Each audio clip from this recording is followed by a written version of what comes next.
Hi, everyone. Welcome back. This will be the final lesson that I teach you virtually before I come back. I'm excited to see you all. So today we're going to be doing lesson 11, which is close reading. Close reading is extremely important for comprehension, and that is what makes the difference between being an advanced reader and a proficient reader, or a basic reader and a proficient reader. So it makes all the difference. And so today we are going to be working with close reading and hoping to get you all to the point where you're really close reading. Okay, so let's take a look. There is one word we need to learn in order to understand close reading, and the word is mishandle. No, manhandle. Manhandled means physically mistreated. So one of the stories that we read today, we're going to be hearing about someone who may manhandle someone.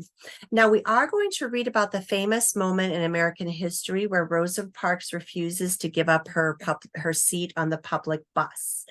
And so I'd like you to turn in your reader today to page 40. Page 40 in your reader says, Rosa Parks, my story, you're under arrest. So it's about to get very interesting. You're under arrest. So would you please follow along with me as I read? You'll notice that there's a diagram of the bus seats. You can see that the front section is for whites only, it says. The middle seats are for anybody, but I don't think blacks are supposed to sit there either, African Americans. And then the African American seats are in the back, and notice where Rosa Parks is. Okay. When I got off from work that evening of December 1st, I went to Court Square as usual. Make sure you're following along as I read. To catch the Cleveland Avenue bus home. I didn't look to see who was driving when I got on, and by the time I recognized him, I had already paid my fare. It was the same driver who had put me off the bus back in 1943, 12 years earlier. He was still tall and heavy with red, rough-looking skin, and he was still mean-looking. I didn't know if he had been on the route before. They switch the drivers around sometimes. I do know that most of the time, if I saw him on the bus, I wouldn't get on. I saw a vacant seat in the middle section of the bus and took it. I didn't even question why there was a vacant seat, even though there were quite a few people standing in the back. If I had thought about it at all, I would probably have figured maybe someone saw me got on and did not take the seat, but left it vacant for me. There was a man sitting next to the window and two women across the aisle. The next stop was the Empire Theater, and some whites got on. They filled up the seats, and one man was left standing. The driver looked back and noticed the man standing. Then he looked back at us. He said, "Let me have those front seats," because they were the front seats of the black section. Didn't anybody move? We just sat right where we were, the four of us. Then he spoke a second time. Y'all better make it light on yourselves and let me have those seats. So light meaning easy on yourselves. The man in the window seat next to me stood up, and I moved to let him pass me. And then I looked across the aisle and saw that two women were also standing. I moved over to the window seat. I could not see how standing was going to make it light for me. The more we gave in and complied, the worse they treated us. I thought back to the time when I used to sit up all night and didn't sleep, and my grandfather would have his gun right by the fireplace. Or if he had his one-horse wagon going anywhere, he always had his gun on the back of the wagon. People always say that I didn't give up my seat because I was tired, but that isn't true. I was tired physically, or no more tired than, she said, I was not tired physically, or no more tired than I usually was at the end of a working day. I was not old, although some people have an image of me as being old then. I was 42. No, the only tired I was tired of giving in.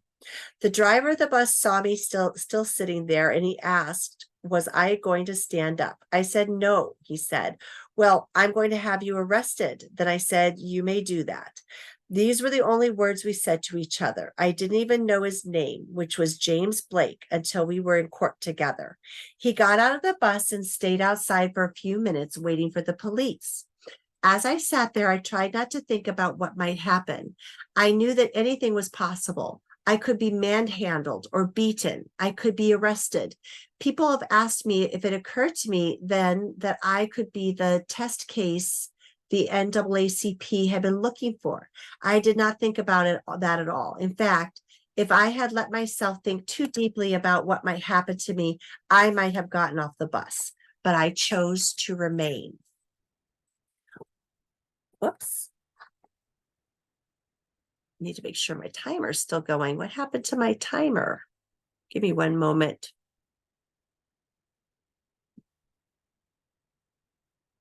I want to make sure I'm on track. Okay. Looks like I am. Okay, meanwhile, there were people getting off the bus and asking for transfers, meaning going on other different buses. So that began to loosen up the crowd, especially in the back of the bus. Not everyone got off, but everybody was quiet, very quiet. What conversation there was in low tones, and no one was talking out loud. It would have been quite interesting to have seen the whole bus empty out, or if the other three had stayed where they were because they'd had to arrest 4 of us instead of 1, then that would have given me a little support, but it didn't matter. I never thought hard of them at all and never even bothered to criticize them.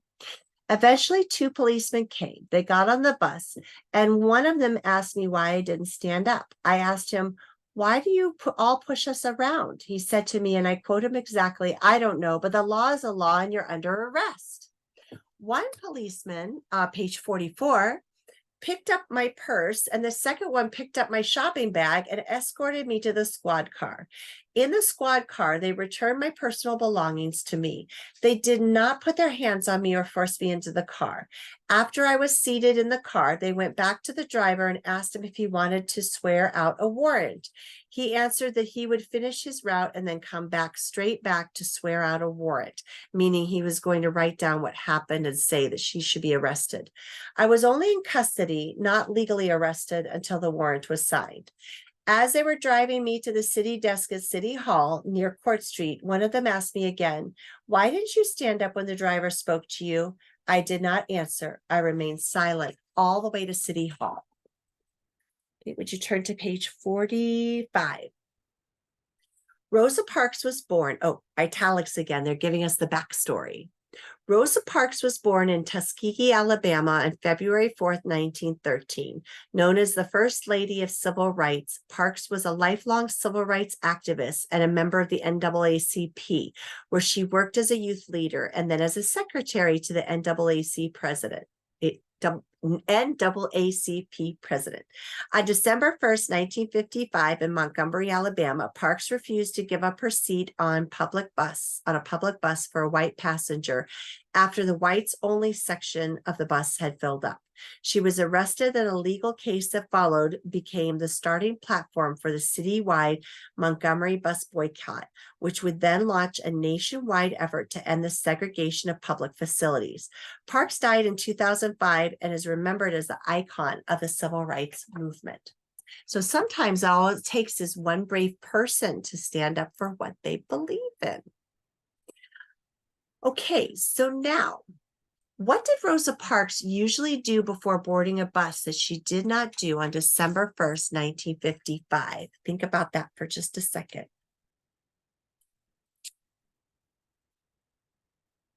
So do you remember that she usually checked for who was the driver? She didn't want to be on the bus with that bus driver again, who was so mean, vicious, she said. Okay, why do you think the 3 African Americans sitting in the same row as Rosa Parks stood up the second time the bus driver told them to?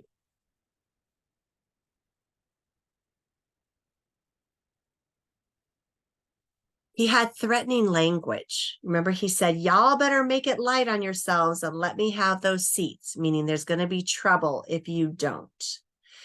And then the last one, what did Rosa Parks do that caused her arrest? She refused to give up her seat on the bus, which was breaking a law that was wrong and unjust. Okay, so now, students, authors. Okay, Authors think carefully about what is important to include in their narratives and which things can be left out. So think about your surprise narratives. When you only have like 6 things that you were going to put in order, 6 events, you had to think which ones to include and not include, which one were the important moments versus the unimportant moments. Okay, so I'd like you to look on my screen at projection 11.1. Okay, so let me go to this. All right. So now, and you can open activity page 11.1, activity page 11.1. We are going to be working as a class to write down important details that they included in some of these. We're going to be adding like 4 details of what was important. It says to work in groups, but because I'm not there, we're going to do things kind of a little bit differently. Okay, so this is what we're going to do. I am going to have you reread this passage. And then as you reread, I want you to include an important detail from that section. And so let's do the first one together. So there was an important detail from this section. She didn't check who the bus driver was. And you can go ahead and write that down. And the actual quote is, I didn't look to see who was driving when I got on. I'll give you a moment to write those 2 details.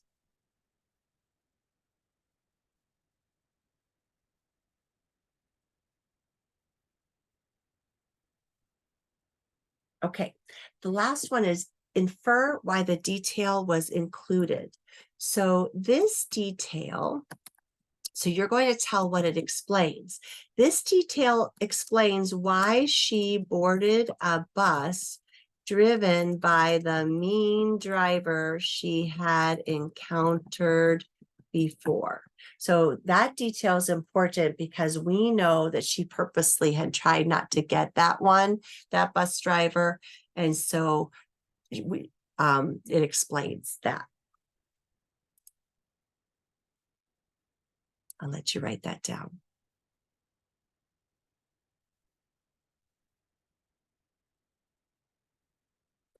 Okay, the next detail we'll do together too. The other passengers sitting in the middle section of the bus. So if no white people are in the middle section, the African Americans were allowed to sit there.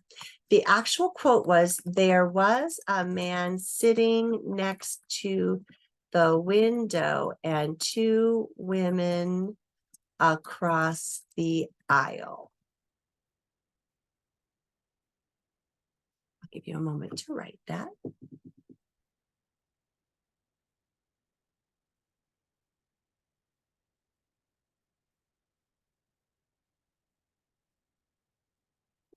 Okay, and the reason why this detail was included, the detail is important because the narrative describes the difference between how Rosa Parks and the other passengers responded. Oops, I see an error I need to grab. Responded to the bus driver's orders. Okay, couple typos. Rosa Parks, the other passengers responded. Okay, so go ahead and write that.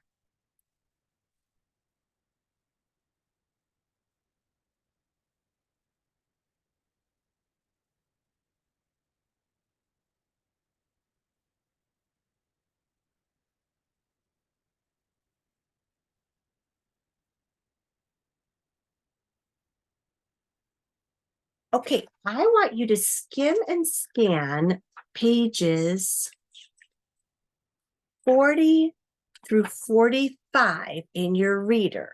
So pages 40 through 45. So let me mark that.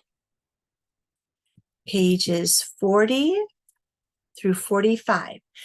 Do not choose these first two that they had. Choose two other details that you would like to write about, and you're going to do the same thing. What was the detail? What was the quote? And remember to put the exact sentence the way that they say it around quotation marks, and then infer why the detail was important. So you're going to add a number 3 and a number 4 to it. And that's all that I'm going to require. I'm going to give you 15 minutes to complete that. And then I will pause my video, and you can pause it too. You have 15 minutes to work on it. When you're done, come back to the video and we will continue. All right. Happy working. Hi, everyone. Welcome back. So now what we're going to work on is we are going to work on some close reading strategies. These are strategies that you need to really think deeply about a little passage. So instead of like the whole passage, we're going to look at one little section here and really try to answer these questions in a meaningful way. So here we have, I thought back to a time when I used to sit up all night and didn't sleep, and my grandfather would have his gun right by the fireplace. And if he had his one-horse wagon going anywhere, he always had his gun in the back of the wagon. I think that's from Step by Step. Oh, no, it is Rosa Parks. Okay, so now, number 1. Rosa Parks does not tell the reader why her grandfather stayed up all night. Would you write a sentence guessing why?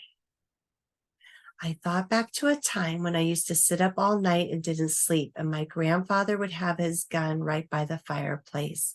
Or if he had his one-horse wagon going anywhere, he always had his gun in the back of the wagon.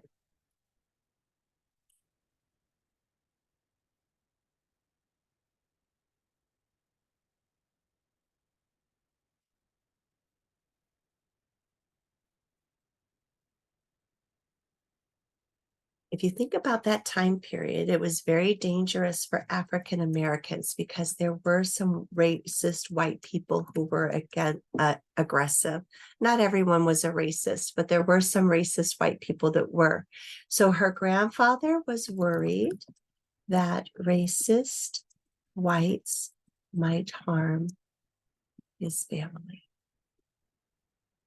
And if you wrote something about that, like he might have to defend the family, that sort of thing, you're right on track. You don't have to write what I wrote. So you can see how close reading you have to kind of make some guesses as to why things are happening. Number 2 says, why do you think Rosa Parks thought about this memory of her grandfather at this moment? Clue. Read paragraph 2 on 42 that begins, as I sat there. I'll read it to you.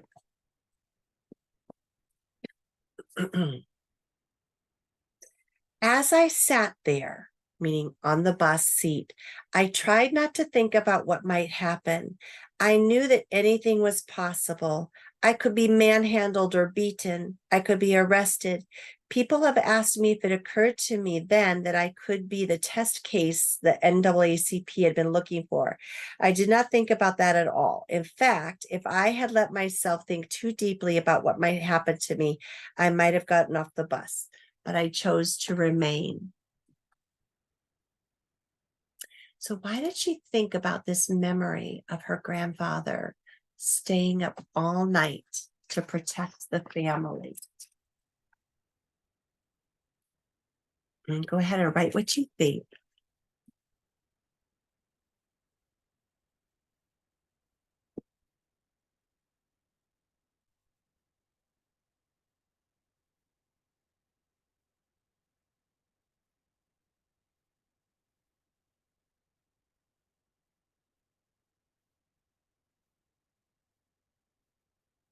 She knew that she might be physically harmed as a result of her actions. And so she was looking back at how her grandfather protected the family so well. And she knew that it was a threatening situation where she didn't know what the racist white people might do.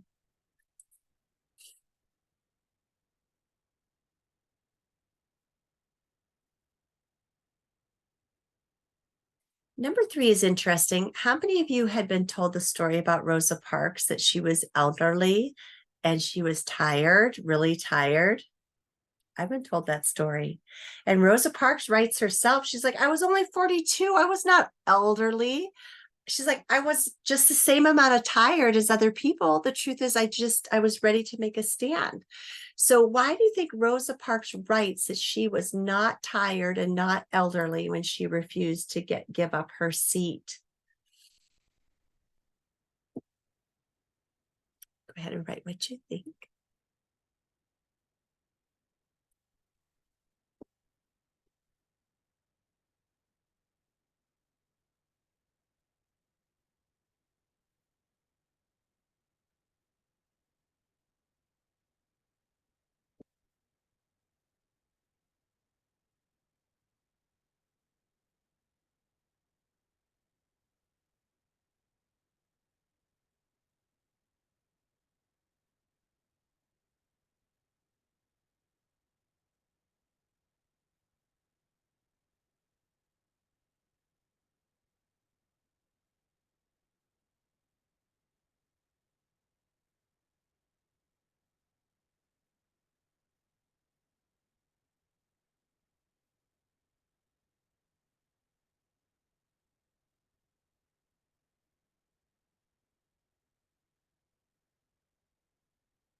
Okay, eventually your answers are going to get longer and longer. So this is one of the long answers, but yours might be a little bit shorter, and that's okay.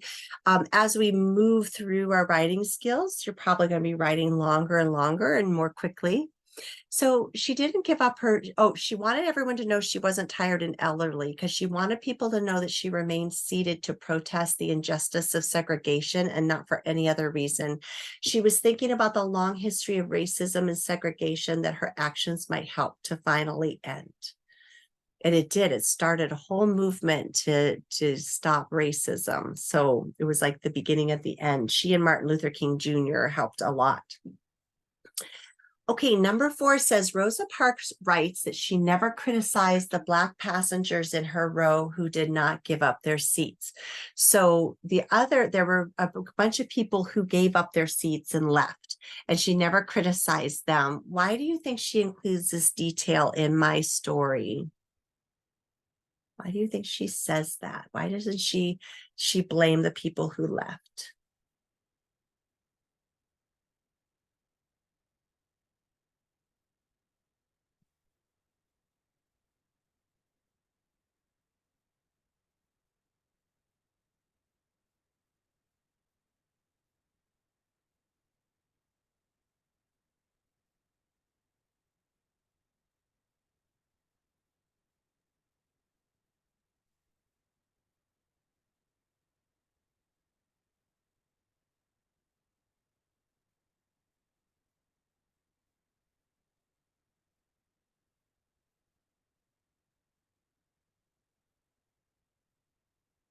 Okay, so she never wants to blame the people who followed the rules of segregation. She says they weren't cowards, they were also just trying to make a way for themselves. So she never really wants to make them feel badly.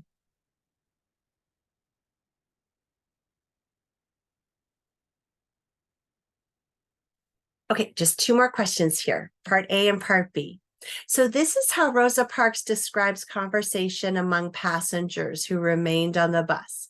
What conversation there was in low tones and no one was talking loud. So when all of that trouble was going down, What kinds of conversations do you associate with low tones? What kinds of things do you think that they were saying? Or what kinds of tones was it? Was it positive, negative, or serious? So I think it would be serious or secret conversations.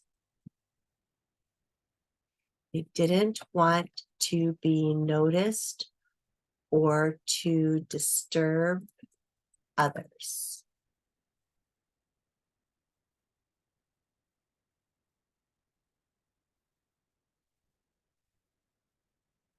And then finally, what can you infer about Rosa Parks' situation from this description of the conversation? I would say it's very serious. It is a serious situation.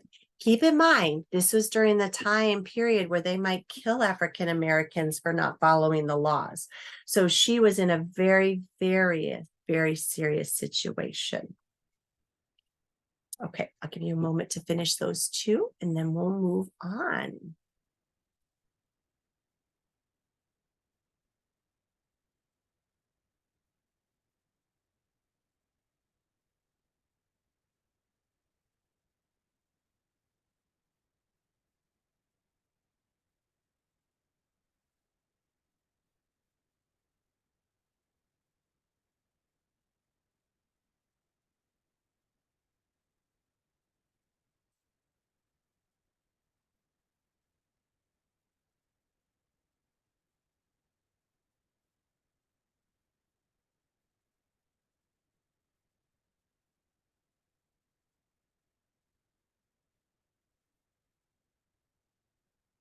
Okay, all right, we are ready to move on.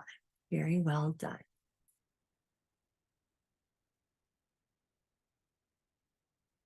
Okay, so now you will begin writing. Okay, so this is part of it. Okay, you will begin writing your surprise narrative in a few minutes. But first, you will read one paragraph from the first chapter of the Rosa Parks book in which she talks about a surprise. So would you please turn to how it all started, which is on page 31 in your text, your reader. Would you turn to page 31 in your reader? Okay, so now I'm going to read this to you. I'd like you to follow along while I read and think about what was the family's surprise. Rosa Parks, my story, how it all started. One of my earliest memories of childhood is hearing my family talk about the remarkable time that a white man treated me like a regular little girl, not a little black girl. It was right after World War I, around 1919. I was 5 or 6 years old. Moses Hudson, the owner of the plantation next to our land in Pine Level, Alabama, came out from the city of Montgomery to visit and stop by the house. Moses Hudson had his son-in-law with him, a soldier from the North. They stopped in to visit my family. We Southerners called all Northerners Yankees in those days. The Yankee soldier patted me on the head and said I was such a cute little girl. Later that evening, my family talked about how the Yankee soldier had treated me like I was like just another little girl, not a little black girl. In those days in the South, white people didn't treat little black children the same way as they treated little white children. And old Moses Hudson was very uncomfortable about the way the Yankee soldier treated me. Grandfather said he saw old Moses Hudson's face turn red as coal of fire, so he got angry. Grandfather laughed and laughed. Okay, so think a moment. Number one, what was the surprise in the paragraph? So think for just a moment.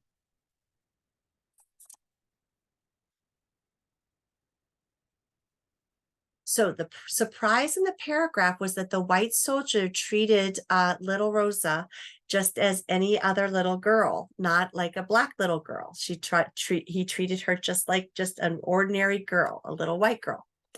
And number 2, why was that a surprise? Why was that unexpected?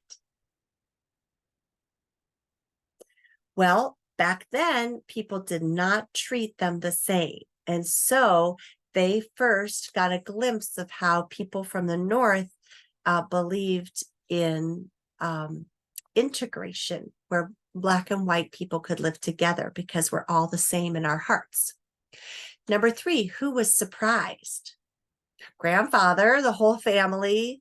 And how did they respond to the surprise? Remember, Grandpa laughed and laughed? And 5, who remembers the surprise? Does anyone still talk or think about it? Well, I don't know. What did it say? This is where close reading comes. If you don't know the answer, you have to go back. Let's see. Oh, old Moses was uncomfortable and he got all mad, and grandfather laughed and laughed. So I'm assuming they do talk about it a lot. And maybe old Moses does too, because it made him really angry.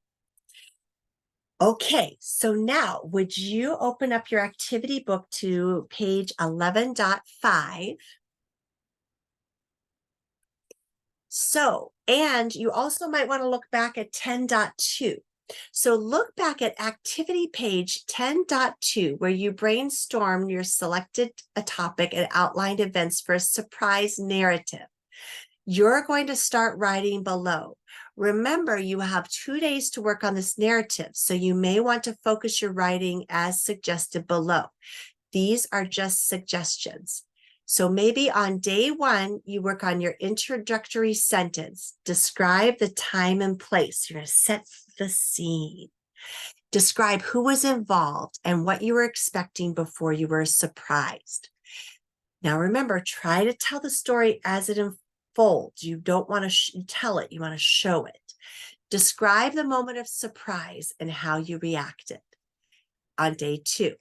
Day 1, describe the first 2 events or moments in your sequence on activity page 10.2. And day 2, describe the rest of the events or moments in your sequence. So here are the graphic organizer.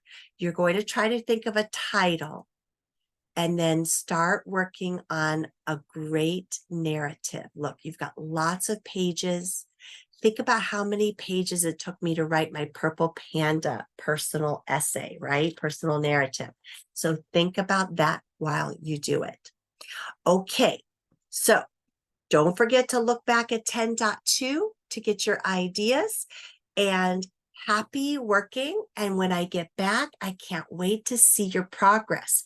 You'll have Monday to work on it somewhat as well. All right. Great job, and I will see you on Monday.